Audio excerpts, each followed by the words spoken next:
ایران کی ساری کہانی جو ہے تیل کے گرد گھومتی ہے. 209 ارب بیرل کے قریب ایران کے پاس تیل ہے، جو کہ دنیا کا ٹوٹل 12% تیل اکیلے ایران کے پاس ہے. تیسرے یہ بڑے ذخائر ہیں. اور جب تک اگر آپ نے ایران کی اس جنگ کو سمجھنا ہے، جب تک آپ کو یہ تیل کا مسئلہ سمجھ نہیں آئے گا، آپ یہ جنگ کو نہیں سمجھ سکتے.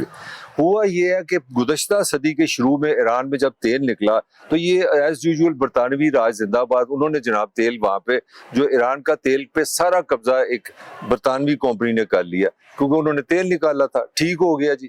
اب 1951 میں الیکشن ہوتے ہیں ایران میں، جمہوری الیکشن، 1 مین 1 ووٹ. تو محمد مصدق صاحب ہیں، وہ وزیر اعظم بن جاتے ہیں. یہ بندہ غلطی سے نیشنلسٹ تھا، یہ ایرانی تھا اور ایران سے پیار کرتا تھا.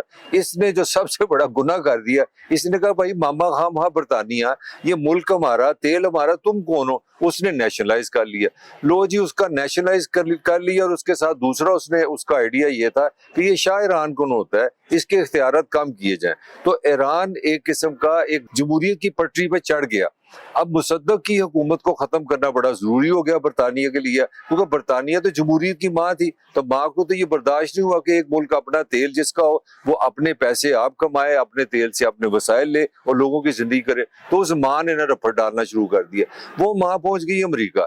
انہوں نے وہاں جا کے ماتم کیا کہ کاکا ماما جی، آپ تو دنیا کے ماما ہیں. امریکہ یہ جو ایران ہے نا، یہ تو کمیونسٹ ہے، یہ یہاں پہ کمیونزم آ جائے گا، یہ تو کام ہو جائے گا خراب. تو ان لوگوں نے امریکہ کو بھی کنونس کر لیا کہ محمد مصدق وزیر اعظم کی حکومت کرنا بڑا ضروری ہے، ادروائز ایران ہمارے ہاتھ سے نکل جائے گا. تو یہ چیزیں جو اب میں آپ سے شیئر کر رہا ہوں، یہ ساری ڈاکومنٹ آ گئی ہیں، CIA کی ڈاکومنٹیشن میں بھی آ گئی ہیں. 1953 میں برطانیہ نے ایک اپنے MI6 کے میجر کو یہ ذمہ داری دی کہ پاجی اس کی حکومت ختم کرو. اور اس نے وہی کام کیا. اس نے ایک فوجی بغاوت بنائی، وہاں کے کچھ جرنیلوں کو انفلوئنس کیا، اور یہ چیزیں کاغذوں میں آ گئی ہیں کہ ایک جیلی جلد سے شروع ہو گیا محمد مصدق کے خلاف. ایران میں ایک تحریک چل گئی کہ یہ حکومت غلط ہے، ملک کے لیے نقصان دہ ہے. تو اسی کے ساتھ ہی جناب فوجی بغاوت ہو گئی. فوج نے کہا نہ بھائی، تم ملک تباہ کر دو گے، یہ کر دو گے، تو ہم مجبوری طور پہ تمہاری حکومت ختم کر رہے ہیں. 1953 میں اس کی حکومت ختم ہوگی. اور مزے کی بات جو ہے، جو میں پہلے آپ کو نہیں بتایا، جو برطانوی کمپنی تھی ایران کو 8% صرف اپنا رائلٹی دیتی تھی تیل کا. یعنی کہ اگر ایران کا تیل 100 روپے کا کسی کو بیچے گی تو اس میں 8 روپے ایران کے ہوں گے، 92 روپیز برطانیہ کے ہوں گے. تو یہ ہے جمہوریت کی ماں کی کہانی. تو جب یہاں پہ جب مصدق کو آپ نے گرفتار کر لیا، 3 سال وہ جیل میں رہا، اور اس کے بعد اس کو نظر بند کر دیا، اور وہ اپنے گھر میں ہی 1967 میں مر گیا. یہ حال انہوں نے کیا دنیا کے ساتھ جن لوگوں نے جمہوریت کا ساتھ دیا. اب سوال یہ ہے کہ اب کیا ہوگا؟ یہ سارا واقعہ کیوں میں نے آپ کو بتایا؟ اب یہ سمجھنے والی چیز ہے کہ ایران کے اندر جو چیز چھپی ہوئی ہے نا، وہ وہی ہے دنیا کا 12% تیل، دنیا کے تیسرے بڑے ذخائر. یہی ساری لڑائی ہے جس پہ یہ سارا چکر چل رہا ہے.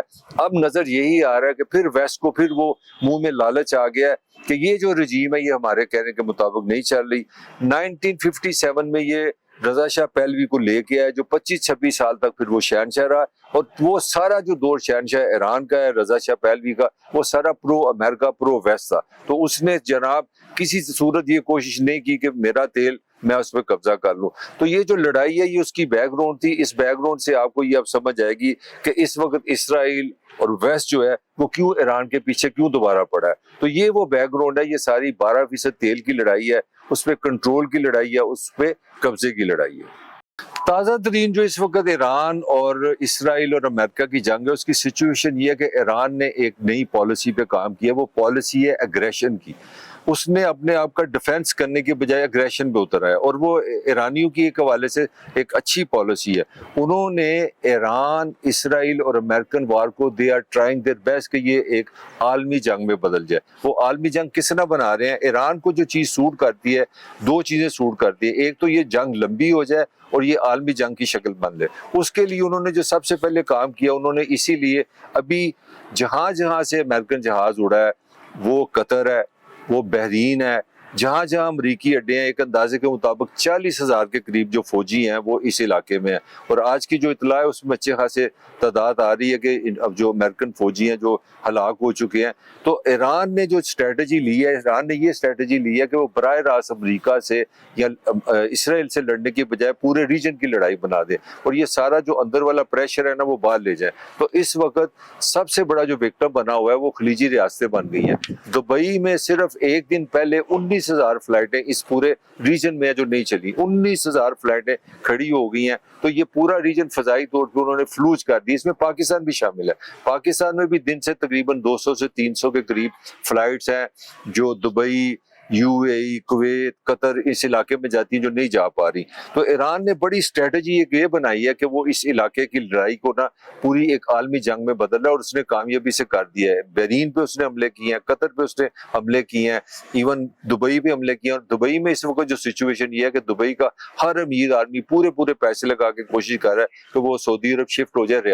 ریاض بہت فاصلے میں ایران سے دور ہے، وہ اپنے آپ کو سیف پلیس ڈھونڈ رہے ہیں، اور اس وقت دبئی سب سے زیادہ ہٹ ہوا ہے۔ تو ایران نے بڑی کامیابی سے پوری یہ لڑائی کو نا ریجنل لڑائی بنا دی ہے، اور عالمی جنگ کس طرح اس نے بنانا ہے وہ اس کے لیے ان کی اسٹریٹجی یہ ہے کہ دنیا کا جو 20% تیل ہے وہ ایران کے سمندر سے گزرتا ہے، اور ایران نے کہا کہ وہ انٹرنیشنل ٹریڈ نہیں ہونے دیں گے۔ تو اگر ایران نے وہاں پہ 4-5 میزائل مارے ہیں، ٹینکروں کو اٹیک کیا ہے، تو اس اٹیک کا مطلب ہے کہ اگر دنیا میں آئل کی سپلائی رکتی ہے تو پھر یہ ورلڈ وار کی طرف جائے گی۔ تو ایران پوری محنت سے انٹیلیجنٹلی یہ موو چلا رہا ہے کہ یہ ہر صورت ایک انٹرنیشنل وار بن جائے، یہ ایک ورلڈ وار بن جائے۔ اور یہاں پہ یاد رکھیے گا کہ ایران کا جو تیل ہے سب سے زیادہ جو یوز کرنے والے ممالک ہیں جن کو یہ اثر ہوگا اس لڑائی کا، اس میں بھارت اور چائنا آ رہے ہیں۔ چائنا کا تقریباً بہت زیادہ، جو سب سے زیادہ 90% جو ایران کا دنیا کو ایکسپورٹ ہے، وہ جو چیزیں بیچتے ہیں وہ تیل ہی ہے۔ تو اگر تیل کی سپلائی رکتی ہے تو اس میں ڈیفینیٹلی چائنا جو اس وقت تیل جس کو شدید ضرورت ہے، کیونکہ وہ کام کر رہے ہیں، ترقی کر رہے ہیں، ٹیکنالوجی کی ضرورت ہے ان کو، انڈسٹری کی ضرورت ہے، اس سب کے لیے ان کو تیل کی ضرورت ہے۔ تو اگر یہ سچویشن خراب ہوتی ہے تو اس کے سفر ڈیفینیٹلی چائنا ہوگا، اور یہ کسی نہ کسی حد تک، کیونکہ انڈیا کی بھی جو تیل کی ساری سپلائیز ہیں وہ بھی یہاں سے آتی ہیں۔ تو اگر ایران کوئی سپلائی، تو پاکستان بھی اس میں شامل ہے، پاکستان کا ٹریڈ بھی اس میں افیکٹ کرے گا۔ تو دو ممالک جو امیر ہیں جس میں میں سمجھتا ہوں انڈیا اور چائنا شامل ہے، یہ اگر جو اسٹریٹجی دو چل رہی ہیں اس وقت ایران کی، ایک تو اسٹریٹجی ہے کہ پورے ریجن تک یہ جنگ پھیلا دی جائے، وہ انہوں نے پھیلا دی ہے، انہوں نے سارے ہمسایوں پہ میزائل مار دی ہیں، سب کو جنگ کا حصہ بنا لیا ہے۔ دوسرا کام انہوں نے یہ کیا کہ جتنے بھی شپس ہیں جو ٹریڈ ہو رہی ہے اس ٹریڈ کو وہ روکنا چاہ رہے ہیں۔ تو ایران کی اسٹریٹجی تو صاف نظر آ رہی ہے کہ آپ اگریسو ہو جائیں بجائے ڈیفینسو ہونے کے، مزید اٹیک کریں تاکہ دنیا کی تجارت پہ اثر پڑے، خلیجی ممالک پہ اثر پڑے، جنہوں نے امریکی اڈے بنائے ہوئے ہیں، جنہوں نے امریکی جہازوں کو سپورٹ کیا ہے، جن کے وہاں سے اسرائیل کے جہاز گزرے ہیں، وہ سب پہ حملہ کر رہے ہیں، تاکہ ایران کی یہ اسٹریٹجی ہے کہ یہ میری لڑائی جو ہے نا یہ انٹرنیشنل لڑائی بن جائے۔ اور ایران کو اس اگریشن کا ایک اور فائدہ ہے کہ ان کے اندر جو پریشر تھا، جو پولیٹیکل پریشر تھا، جو ہنگامے ہیں، وہاں پہ بھی ان کو ایک ریزن مل جائے کہ ایک بہت بڑی جنگ چل رہی ہے اور اندر سے کوئی لڑائی جھگڑا نہ ہو۔ تو ایران کی تو اسٹریٹجی بس اس وقت یہی نظر آ رہی ہے۔